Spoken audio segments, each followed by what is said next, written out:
Hello दोस्तों, आप सभी का एक और नई वीडियो में स्वागत है। दोस्तों आज इस वीडियो में हम लोग अभाज्य गुणनखंड करना सीखेंगे, प्राइम फैक्टर। तो आप लोग वीडियो को शुरू से लेकर के अंत जरूर देखिए, आपको अच्छे से समझ में आ जाएगा कि आप किस प्रकार से किसी भी संख्या का प्राइम फैक्टर कर सकते हैं, ठीक है ना। तो आपको पता होना चाहिए कि सबसे पहले अभाज्य गुणनखंड करने से कि अभाज्य संख्या क्या होता है। तो वैसी संख्या है जो क्या होती है, खुद से कटती है और एक से कटती है और किसी अन्य संख्या से नहीं कटती है। मतलब वैसी संख्या जो एक और स्वयं के अलावा किसी अन्य संख्या से विभाजित नहीं होती है, उसे अभाज्य संख्या कहते हैं। जैसे कि 2, 3, 5, 7, 11, 13, 17, ये सभी क्या कहलाएगी, अभाज्य संख्या। जैसे अगर आपके मन में आया होगा क्वेश्चन कि सर बताइए कि ये जो है 4 अभाज्य संख्या है कि नहीं है। तो 4 अभाज्य संख्या नहीं है, बिकॉज 4 जो है 1 से भी कट रही है, 2 से भी कट रही है और 4 से भी कट रही है। हम अभी आपको क्या बताएं, वैसी संख्या जो खुद से कटे और 1 से कटे और किसी अन्य संख्या से विभाजित न हो, उसे क्या कहते हैं, अभाज्य संख्या कहते हैं, ठीक है ना। तो यहाँ पर देखिए 4 अभाज्य संख्या नहीं होगी। तो चलिए अब हम आपको प्राइम फैक्टर करना सिखाएंगे, अभाज्य गुणनखंड किस प्रकार से किया जाता है। तो क्वेश्चन आपके सामने यहाँ पे देखिए दिया हुआ है, कितना दिया है क्वेश्चन, तो 140 है और इधर 3825 है। तो सबसे पहले हम जो है सबसे छोटी अभाज्य संख्या से भाग करना सीखेंगे, लगाएंगे, ठीक है ना। सबसे छोटी अभाज्य संख्या क्या है, 2 है।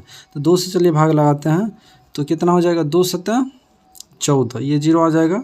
फिर 2 से लगेगा 35 दूना 70, फिर कितना से लगेगा, तो अब देखिए 5 3 8, 3 से तो नहीं कट रहा ना, तो 3 से नहीं लगेगा तो हम कितना से लगाएंगे, तो 5 से लगाएंगे। कितना से, 5 से। चलिए लगा लेते हैं, 5 7 35, 7 मरतबा कट गया। फिर अब देखिए कितना से भाग लगेगा, 7 से, तो 7 एकम 7। तो इस तरह से हम लिख सकते हैं 140 बराबर 2 गुना 2 गुना 5 गुना 7। और इसी को हम लिख सकते हैं, कितना 2 है, 2 है ना, तो 2 पर 2 गुना 5 गुना 7। और ये हो गया आपका अभाज्य गुणनखंड, ठीक है ना। चलिए अब हम आपको 3825 का अभाज्य गुणनखंड करना सिखाते हैं, ठीक है ना। तो देखिए यहाँ पर ये संख्या जो है इसमें 2 से भाग नहीं लगेगा। क्यों नहीं लगेगा, क्योंकि 2 से विभाजकता का रूल है, यदि किसी भी संख्या का जो अंतिम अंक क्या हो, सम हो, तो वह संख्या 2 से विभाज्य होगा, ठीक है। तो यहाँ देखिए अंतिम में कितना है, 5 है। 5 क्या सम संख्या है, तो सम तो नहीं है, ये विषम संख्या है, तो इसीलिए 2 से विभाज्य इसमें ये नहीं होगी। तो चलिए 3 से देख लेते हैं विभाज्य है कि नहीं है। तो 3 से विभाजकता का नियम है, यदि संख्या के अंकों को हम योग करेंगे, यदि अंक का योग जो है 3 से विभाज्य हो जाएगी, तो ये सभी संख्या भी 3 से क्या हो जाएगी, विभाज्य हो जाएगी। चलिए इसको जोड़ लेते हैं, 3 8 कितना, 11, 11 2 13, 13 5 18। तो ये जो है 18 3 से विभाज्य हो जाएगी, मतलब ये संख्या में भी 3 से भाग लग जाएगी। चलिए लगा लेते हैं, तो 3 एकम 3, 3 दूना 6, तो 8 में 6 घटेगा, 2 बचेगा, 2 पर 2 कितना होता है, 22 होता है। 3 7 21, 1 बचा, 3 पंच 15, फिर 3 से लग जाएगा। तो चलिए लगा लेते हैं, 3 चौके 12, 3 दूना 6, 1 बचा, 3 पंच 15। तो अब ये हो गया 4 2 6 5 11। अब 3 से नहीं विभाज्य हो रहा है तो 5 से लगेगा। 5 विभाजकता का नियम है, यदि किसी भी संख्या के अंत में 5 हो या 0 हो, ठीक है ना, तो वह संख्या क्या होगी, 5 से विभाज्य हो जाएगी। तो 5 से लगा लेते हैं, 5 8 40, और ये हो जाएगा 5 पंजे कितना, 25, ठीक है। तो ये कितना हो गया, 85 हो गया। कितना हो गया, 85। देख लीजिए सही है क्या।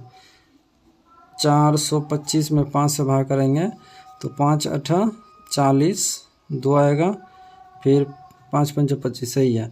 अब फिर 5 से लगेगा तो कितना हो जाएगा, 17 पंच 85। तो अब कितना से इसमें भाग लगेगा, तो 17 से ही लगेगा। तो इसको हम लिख सकते हैं, इसीलिए 38,025 में 3 कितना है, 2 है ना, तो 3 पर 2, 5 कितना है, 2 है, तो 5 पर 2 गुना 17, ठीक है। और ये हो गया आपका आंसर। चलिए और 1-2 क्वेश्चन हम आपको सिखाते हैं किस प्रकार से बनता है। जैसे कि 144 का आपसे पूछे अभाज्य गुणनखंड निकालने के लिए, ठीक है ना। 144 का अभाज्य गुणनखंड, तो बताइए सबसे पहले हम कितना से भाग लगाएंगे, तो 2 से लगाएंगे। तो 2 7 14, फिर 2 दूना 4, फिर 2 से लगेगा 36 दूना 72, फिर कितना से लगेगा, तो फिर लग जाएगा आपको 2 से लगेगा, 18 दूना 36, फिर यहाँ पर देखिए 2 से लगेगा, 2 में 18, फिर 3 से लगेगा, 3 तिया 9, 3 एकम 3। तो ये सभी जो है आपको क्या कहलाएगा, अभाज्य गुणनखंड कहलाएगा, ठीक है ना।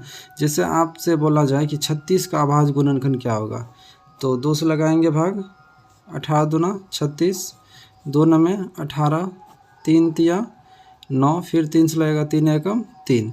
जैसे आपसे पूछ दे कि बताइए 72 का अभाज्य गुणनखंड क्या होगा, है ना, तो ऐसे कर सकते हैं आप, 2 से 2 तिया 6, 2 छक्के 12, फिर 2 से 18 दूना 36, फिर 2 में 18, फिर हो जाएगा 3 से 3 तिया 9। तो ये हो गया अभाज्य गुणनखंड, ठीक है ना।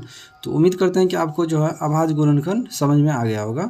चलिए आप लोग के लिए एक HW देते हैं, जिनका जब आपको नीचे कमेंट बॉक्स में बताना 156 का अभाज्य गुणनखंड करके आपको नीचे कमेंट करना है, ठीक है। हम देखेंगे और आपको जो है रिप्लाई ज़रूर देंगे।